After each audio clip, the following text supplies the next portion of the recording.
Nous sommes de retour sur Direct Investisseur en compagnie de Laurent Albi, responsable de Day Trader Live. Bonjour Laurent. Bonjour Lucie, bonjour Antoine. Bonjour Laurent. Alors on va parler un petit peu un panorama des marchés. On a notamment le CAC 40. On a eu une belle performance cette dernière séance. Et puis là, on n'arrive pas trop à monter. On bute un peu sur la résistance des 5250, 5260. Quelles stratégies on peut adopter actuellement sur le CAC? Alors, le CAC 40 est un petit peu prisonnier, on va dire, de deux facteurs. Le premier, c'est le DAX, qui a beaucoup de peine à monter.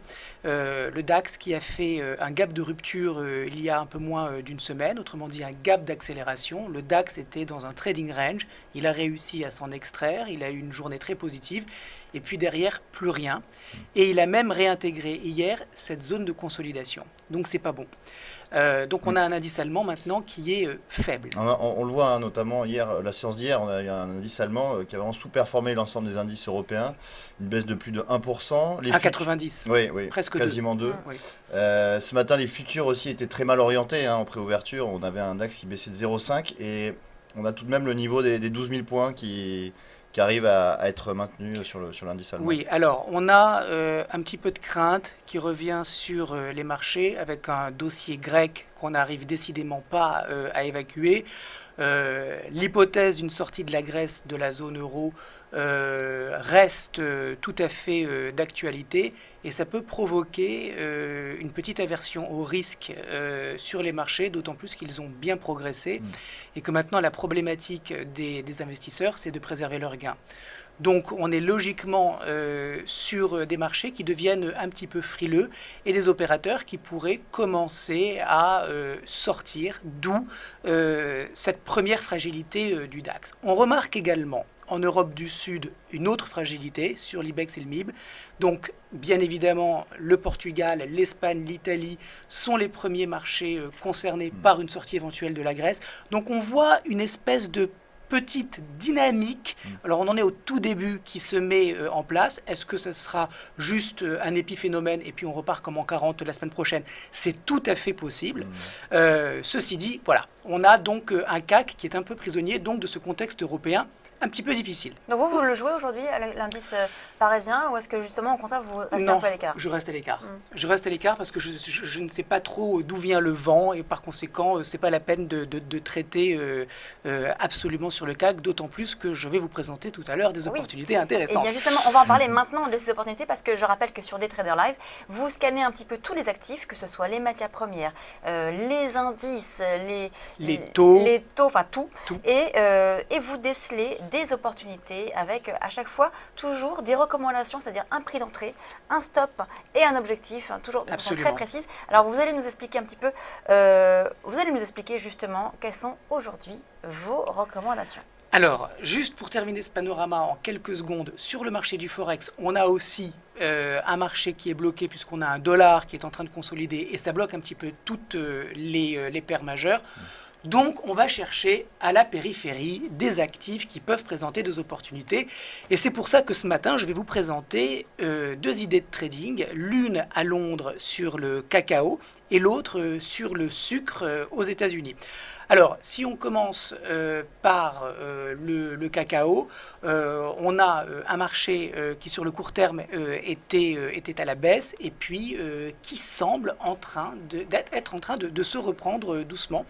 Donc, c'est une idée qui est contrarienne, mais qui peut représenter une opportunité intéressante. Alors, pourquoi contrarienne? Parce que le cacao était sur une dynamique baissière et qu'on va être à l'achat. D'accord. On va le payer, le cacao. Donc, c'est un petit peu risqué parce qu'on est un petit peu contre la tendance. Mais ceci dit, on a des éléments techniques qui nous montrent qu'il y a de la pression acheteuse qui est en train de revenir. Donc, sur le cacao, prenez vos stylos, notez. Oui, moi je suis prête. Voilà, donc le prix c'est 1951. C'est sur un petit pullback. Malheureusement, ce matin, on n'a pas les charts, mais le prix c'est 1951. Le stop c'est 1931. Et on vise 2011. 11, autrement dit un ratio rendement-risque de 2, ce qui est tout à fait acceptable. Je répète, on rentre à 1951, stop 1931 et on vise 2011. Donc ça, c'est la première idée sur le cacao échangé donc sur le Life à Londres. Et actuellement, on est à combien? Alors actuellement, on est un petit peu au-dessus de 1951, on est à 1959. Donc il faut attendre un petit repli là. Oui, alors je précise à vos téléspectateurs que sur Daytrader Live, on est déjà rentré hier sur ce prix de 1951 qui était le prix parfait pour intervenir parce que c'était déjà le pullback. On peut encore avoir, à mon sens, encore un petit peu d'hésitation. Donc ça reste d'actualité si on revenait sur ce prix. Donc là, à 1959, tel Oui. que le sont les cours actuellement, Oui. c'est pas un bon money management, c'est un petit peu trop tard. Il faut vraiment attendre ce petit repli vers idéalement les 1951. Non. On peut rentrer quand même. Oui. Ah. On peut rentrer quand même. Alors 1959, c'est encore un petit peu trop, mais 1951, c'est la perfection. Alors on va couper la poire en deux. On va dire que si on retourne sur 56-55, il faut y aller parce que, à mon sens, le cacao va maintenant continuer de se reprendre. Et les objectifs que je vous ai donnés sont des sommets précédents. Autrement dit, en mettant en œuvre cette idée de trading, on reste dans un espace qui ne change rien à la configuration baissière. On vise juste les précédents sommets. Après, on verra bien s'ils sont dépassés et on aura un signal de moyen terme qui sera déclenché. Mais nous, c'est pas ce qu'on vise. On vise simplement les précédents sommets. Alors Laurent, il y a également une matière première agricole que vous suivez particulièrement. D'ailleurs, vous en parlez souvent sur notre plateau. Il s'agit du sucre coté à New York. Oui. Alors, il y a deux sucres, le sucre blanc coté à Londres, le sucre roux coté à New York. Le marché du sucre, c'est un marché qui est gigantesque, des contrats qui sont tous les deux à Londres et à New York extrêmement liquides. Et la première chose donc à rappeler, c'est que le sucre est dans un marché, est dans une tendance baissière de moyen terme. Ceci dit, on a beaucoup baissé ces derniers mois. Il y a même eu encore une accélération baissière ces dernières semaines. Et le sucre s'est repris maintenant depuis quelques séances. Il a fait un creux en V, c'est-à-dire qu'il a tapé un niveau, il a rebondi directement sans même prendre le temps de se structurer. Il y a vraiment eu une sorte d'épuisement baissier qui a eu lieu. Et là aussi, sur le sucre, il y a une opportunité de rentrer à l'achat. C'est toujours une idée contrarienne. Ça veut dire qu'on est toujours contre la tendance de fond. Cela signifie qu'il faut toujours être extrêmement prudent, mais on a quelque chose qui commence à être intéressant d'un point de vue technique. Alors, sur le sucre, on a fait hier une très belle séance avec une belle accélération Vous avez déjà haussière. pris position sur le sucre déjà? Oui, alors on a déjà pris position à 13,25 $, mais contrairement au cacao, on n'a pas énormément progressé par rapport au target que je me fixe. On doit être maintenant à 13. Alors le marché du sucre n'a pas encore ouvert, mais on doit être grosso modo à 13,35, donc 10 cents d'upside. Ça ne change rien ni à l'idée de trading, ni même au plan de trading que je propose. C'est un petit peu moins bien que le prix qu'on a payé, mais ce n'est pas très grave. Donc on rentre à 13,30.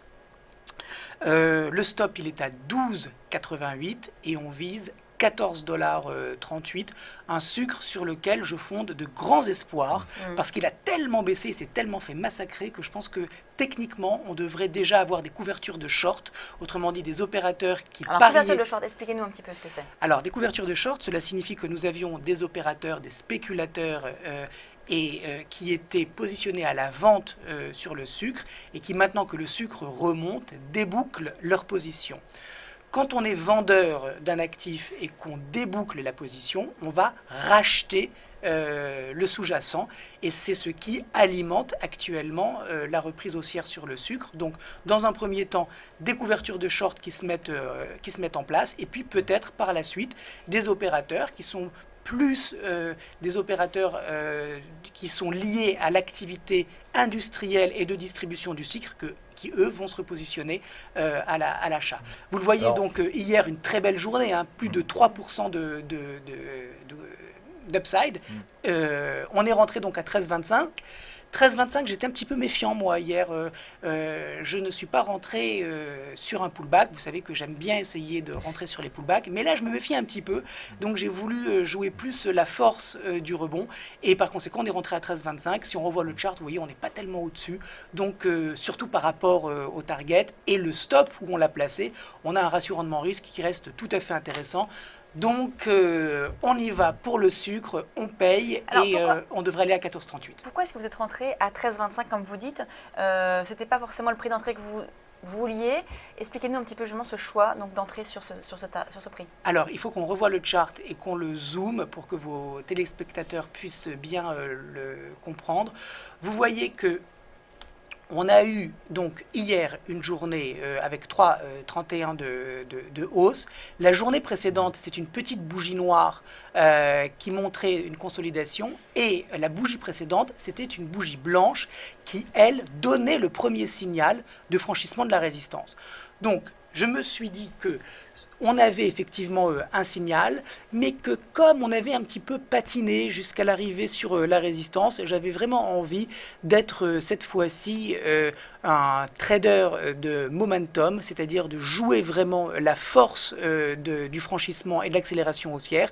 Donc c'est vrai que ça aurait été beaucoup plus malin de payer les 13 $, mais bon, je me suis méfié un petit peu et je me suis dit, j'ai envie de payer au-dessus de la mèche, de la bougie qui a donné le premier signal.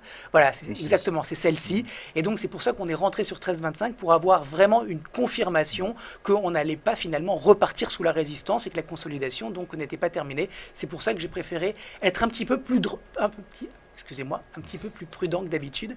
Ce prix donc de 13,25 explique cette stratégie.